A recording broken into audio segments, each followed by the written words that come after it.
안녕하십니까? 오늘은 성숙한 삶 네 번째 시간, 시험과 순종입니다. 시험과 순종, 참 그 단어 자체가 우리에게 주는 무게감이 있습니다. 시험을 좋아하는 사람은 아무도 없죠. 우리가 학교 다닐 때도 시험이 참 싫었는데요. 그런데 어쩌면 우리의 인생은 시험을 보는 과정이라고 해도 과언이 아닌 것 같습니다. 더군다나 우리가 믿음의 길에 들어섰을 때에는 그 시험을 바라보는 관점과 어떻게 이것을 극복해야 되는가 하는 또 하나의 숙제가 우리에게 주어질 수 있습니다. 많은 사람들이 신앙생활을 시작하면서 예상치 못했던 시험과 시련 때문에 고민하게 되고 또 고통을 받으면서 이 과정에서 하나님을 만나는 시간들을 가지게 되죠. 그래서 오늘 이 시간에는 우리가 우리 인생 가운데 닥치는 이 시험 속에서 우리는 과연 어떠한 것을 배우고 또 어떠한 것을 이루게 될 것인가 신앙적으로 한번 생각해 보는 시간을 갖고자 합니다. 요즘 여러분의 삶에 어떤 시련이나 시험이 있는지 한번 생각해 보십시오. 사실 생각해 볼 것도 없이 우리 삶에는 기도의 제목이 있죠. 또 우리가 이겨나가야 될 도전들이 분명히 우리의 삶에는 있습니다. 그런데 문제는 그러한 시험들 또는 도전들을 어떠한 관점으로 바라볼 것인가 하는 것이 우리에게 먼저 필요한 것 같습니다. 누군가의 말대로 시험에 있어서 중요한 것은 시험 그 자체보다 그 시험이 어떻게 해석될 수 있느냐의 문제인 것 같습니다. 해석된 시험은 더 이상 시험이 아니라는 말처럼 우리는 시험이 닥쳐올 때 이것을 어떻게 바라봐야 되느냐 하는 것이 먼저인 것 같습니다. 우리 시험의 종류에 또는 고난의 종류에 여러 가지가 있지만 크게 두 가지 종류로 볼 수 있습니다. 하나는 이 시험이 어디로부터 오는 시험이라는 그 기원의 문제입니다. 시험은 하나님으로부터 오는 것인가? 아니면 사탄으로부터 오는 것인가? 아니면 무슨 나의 잘못 때문인가? 이러한 관점에 우리가 고난을 보는 하나의 관점이 있을 것이고요. 또 하나는 고난이 가지는 어떤 의미에 있어서의 분류가 있다고 할 수 있습니다. 우선 고난이 가지는 그 의미에 있어서의 분류를 먼저 좀 살펴보면요. 사실 우리가 당하는 어떤 고난이나 시험의 상당 부분은 확실히 나의 어떤 잘못으로 인해서 오게 되는 결과일 때가 많습니다. 내 삶에 쌓여온 잘못된 길이나 그런 과업의 문제가 언젠가는 고난과 시험의 문제로 우리의 삶에 닥쳐올 때가 있습니다.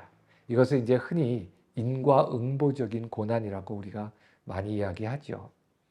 사실 이런 인과응보적 고난이 우리의 삶에 닥치는 시험과 고난의 상당수를 차지하는 것이 사실입니다. 그러나 고난에는 반드시 그런 고난만 있지는 않는 것 같습니다. 어떠한 고난은 내가 특별히 잘못한 것이 없는 것 같은데도 나에게 큰 원인이 없는 것 같은데도 내 인생에 고난이 닥쳐올 때가 있습니다.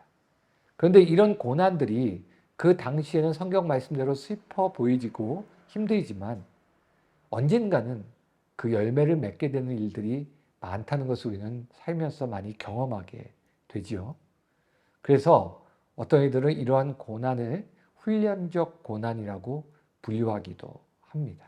가끔 어떤 고난은 세 번째로 이것은 인과응보적이라고 보기도 힘들고 또 우리 인생의 어떤 훈련에 유익을 주는 고난이라고 보기도 힘든 정말 좀 신비적인 고난, 이해할 수 없는 고난도 분명히 우리 인생에 있습니다. 예를 들어서 사랑하는 사람을 갑자기 불의의 사고로 잃는다든지 이러한 것들은 우리가 쉽게 그 의미를 추정하기가 어려운 때가 많죠. 그래서 우리가 이런 우리 인생에 닥치는 고난들을 인과응보적 고난, 훈련적 고난 또는 신비적 고난으로 분류하기도 하지만 사실 이러한 고난들은 서로 그 의미가 얽혀 있는 경우가 상당히 많습니다. 무슨 말씀인가 하면 예를 들어서 내가 지금 어떠한 내 잘못으로 인해서 빚어진 고난이었지만 그것이 내게 훈련의 열매를 맺어 나에게 유익으로 열매로 나타날 수도 있고요. 때로는 신비적 고난, 도저히 이해할 수 없는 고난으로 여겨졌던 것도 알고 보면 나에게 나중에 어떤 문제가 있었다는 것을 깨닫게 되거나 아니면 그것이 나에게 하나님의 귀한 훈련으로 정말 열매를 맺게 되는 것을 경험할 수도 있죠. 그러므로 우리가 이러한 의미에 있어서의 고난의 문제를 생각할 때는 좀 더 우리가 깊은 기도와 또 묵상 속에서 그 고난의 문제들을 하나님 앞에서 바라보는 훈련이 필요한 것 같습니다. 또 하나 아까 말씀드린 대로 고난에는 그 기원적 문제가 좀 있습니다. 성경은 말씀합니다. 하나님은 우리를 시험하시는 분이 아니라고요. 분명히 맞습니다. 하나님은 우리를 시험하실 분이 아니십니다. 자기 자녀를 일부러 고난 가운데 던지고 힘들게 할 부모는 없죠. 그렇다고 해서 모든 고난의 원인을 마귀에게 돌리는 데에도 우리는 조금 곤란한 느낌을 받을 때가 있습니다. 왜냐하면 예를 들어서 욥기 1장, 2장 같은 데 보면은 분명히 그 시험을 시작하는 것은 마귀이지만 하나님이 그것을 용인하셨다고 나오기 때문이죠. 이런 부분을 보면서 우리는 특히 크리스찬들은 고민을 하게 될 때가 많이 있습니다. 보통 하나님을 믿지 않는 사람들은 자기 인생에 이해하기 어려운 고난들이 닥쳐올 때 내가 운이 없다든지 세상 말로 재수가 없다든지 그렇게 그냥 생각할 수도 있겠지만 우리 그리스도인들은 그럴 수가 없다는 것이죠. 왜냐하면 하나님이 살아계심을 믿기 때문에 나에게 닥친 모든 문제들이 하나님과 연관성이 없는 문제라고 우리는 볼 수가 없다는 것입니다. 그렇기 때문에 우리가 이 문제를 고민하게 되는데요.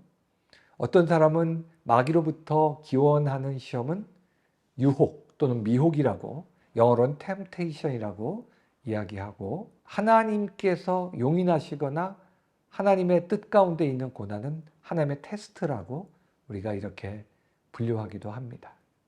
그러나 중요한 것은 우리가 여기서 한 가지 바로 보고 믿어야 되는 것이 있다는 것입니다. 모든 것이 하나님의 주권 아래에 있는 것이라는 것입니다. 비록 우리가 그 시험과 그 기원과 의미를 다 이해할 수 없을지라도 우리의 삶에 일어나는 그 어떤 것도 하나님의 주권 밖에 있는 것이 없다.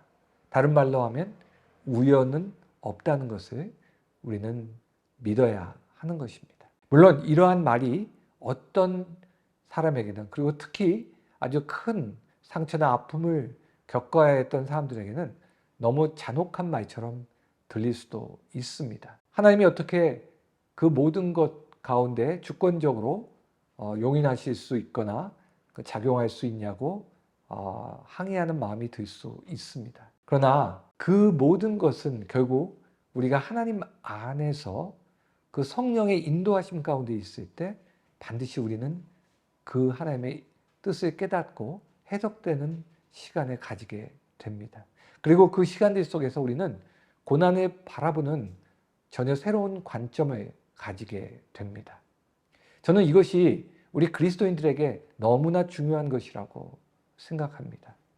사실 저 개인적인 이야기를 좀 하자면 제가 하나님의 부르심을 받아서 이제 목회자의 길을 들어서게 되었을 때 처음 전도사 시절에 가장 어려웠던 것이 바로 이런 고난과 관계된 본문을 설교하는 것이었습니다. 저는 때로는 욥과 같이 이해할 수 없는 그런 고난을 받는 그 사람들의 이야기를 어떻게 설교해야 될지 너무나 막막했습니다. 본문 마지막에 비록 욥이 자녀나 재물을 2배로 받았다고 하지만 어떻게 그것이 그 사람의 이전에 받은 상처의 치유와 회복의 근거가 될 수 있는가? 저는 도저히 그것을 이해할 수 없고 또 설교할 수가 없었습니다. 그러나 힘이 부족하지만 하나님의 은혜 안에서 또 교회를 개척하고 많은 과정을 겪어보면서 하나님은 합력하여 반드시 선을 이루시는 하나님이시라는 것을 경험했습니다. 그리고 돌아보면 내 인생에서 가장 귀한 생명의 열매, 은혜의 열매를 맺었던 것들은 사실은 고난의 결과라는 것을 결코 부인할 수 없었습니다. 참으로 이상하게 좋고 평화롭고 별 문제 없었던 것들이 내 인생의 진짜 생명의 열매를 맺는 것이 아니라 고난과 시련의 시간들이 내 안에 그리스도의 형상을 이루고 하나님의 그 열매를 맺는 것을 정말로 내 안에 경험하게 되었습니다. 그때서야 저는 고난은 변장된 축복이라는 말을 100% 동의할 수 있었습니다. 물론 지금도 제가 고난받는 것을 좋아한다는 의미는 아닙니다. 아마 고난받는 것을 좋아할 사람은 아무도 없을 것입니다. 그러나 우리가 이와 같이 고난의 그 의미와 열매라는 것을 내 삶에서 경험해 보면은 우리가 고난에 대하는 자세, 고난이 닥쳤을 때의 우리의 자세는 분명 달라질 수 있다고 저는 생각합니다.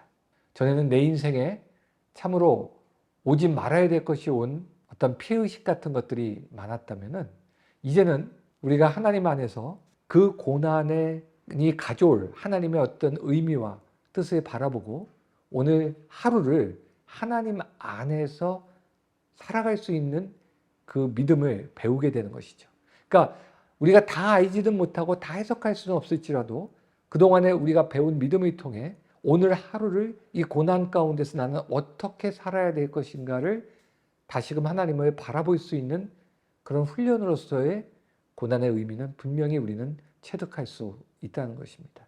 그리고 이 고난을 거친 후에 정금같이 나올 나를 기대하면서 하나님 앞에 이 시간들을 이겨나갈 수 있게 된다는 것이죠. 우리가 이 순종과 고난의 관계 속에서 우리는 그리스도의 장성한 분량으로 자라나고자 하는 그러한 소망을 갖게 됩니다. 오늘 말씀에 보면, 오늘 이제 교재에 보면은 우리가 한 가지 고난의 문제에서 꼭 기억해야 될 것이 있습니다. 예수님도 시험을 받으셨다는 겁니다. 죄가 없으신 예수님이 왜 시험을 받으셔야 했을까요? 그것은 아마 예수님께서 고난받는 인생에게 주실 메시지가 있으셨기 때문일 겁니다. 우리가 잘 아는 바와 같이 예수님은 광야에서 40일 금식을 통하여 시험 받으실 때 하나님의 말씀으로 정확하게 물리치십니다. 저는 이 부분이 고난받고 시험받는 우리에게 가장 중요한 포인트가 아닐까 생각합니다. 여러분, 우리가 시험 들었다는 말을 잘 하죠. 고난받다 보면 우리의 마음이 시험이 듭니다. 그런데 어떻게 우리가 그 시험에서 헤어나올 수 있을까요? 우리가 그 시험을 주는 마귀를 상대하고 있는 한은 우리는 절대로 그 시험에서 빠져나올 수 없습니다.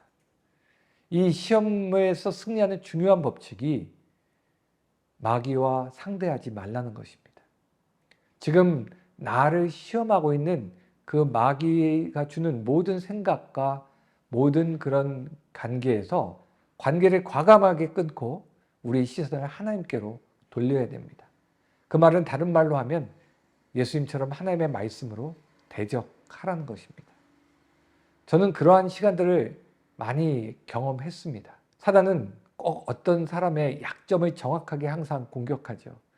가만히 생각해 보면 우리가 넘어지는 그 지점은 항상 거의 비슷합니다. 자존감이 낮은 사람은 자괴감 속에 빠지고, 교만한 사람은 교만에 빠지고, 사람들이 빠지는 그 지점은 언제나 너무나 정확하게 비슷합니다. 그러므로 우리가 지혜롭다는 것은 무엇일까요? 마귀가 나를 공격할 때 이제 훈련을 통해 그것을 간파하고 그 지점에서 마귀를 대적하고 상대하지 않는 것입니다. 예수님처럼 하나님의 말씀으로 과감하게 그것을 끊어내야 됩니다. 그것이 우리가 시험으로부터 승리하는 가장 지혜로운 방법일 것입니다. 그러므로 여러분 마음 가운데 항상 우리가 잘 넘어지는 그 지점에 이르렀다고 생각이 될 때에 과감하게 하나님의 말씀을 붙드십시오. 그리고 찬송을 크게 틀어놓으시고 때로는 큰 소리로 대적하고 기도하십시오. 그러면 사실은 마귀는 힘을 쓰지 못하고 금방 물러갑니다. 예수님이 말씀으로 대적하시자 바로 물러가는 사단처럼 반드시 물러갑니다. 물론 잠시 떠나갔다 또 오겠지만 우리가 그때마다 이와 같이 대적하면은 여러분 우리는 승리하는 사람들이 될 것입니다. 여러분 시험은 우리에게 언제나 불가피한 것이지만 시험 들리는 것은 불가피하지 않습니다. 시험이 올지라도 우리가 그것에 승리하고 대적할 때 우리에게는 순종의 열매를 맺어가게 될 것입니다. 결국 이 시험을 통해 훈련된 그리스도인은 순종이라는 열매를 맺게 됩니다. 여러분, 시험 없이 순종에 이른 사람은 아무도 없습니다. 고난 없이 순종에 이른 사람 아무도 없습니다. 우리는 결코 그렇게 거룩한 존재가 아닙니다. 그래서 고난이 변장된 축복인 것입니다. 여러분 주변에 시험을 이기고 승리한 믿음의 사람들, 겸손한 사람들, 순종의 사람들을 보십시오. 한결같이 많은 시험의 과정, 고난의 과정을 이긴 사람들입니다. 그러므로 우리의 삶에 시험이 닥쳐올 때 이것은 하나님께서 나에게 완전한 순종, 겸손을 배우게 하시는 축복이구나 생각하면서 마귀를 대적하고 승리하는 저와 여러분 되시기를 바랍니다.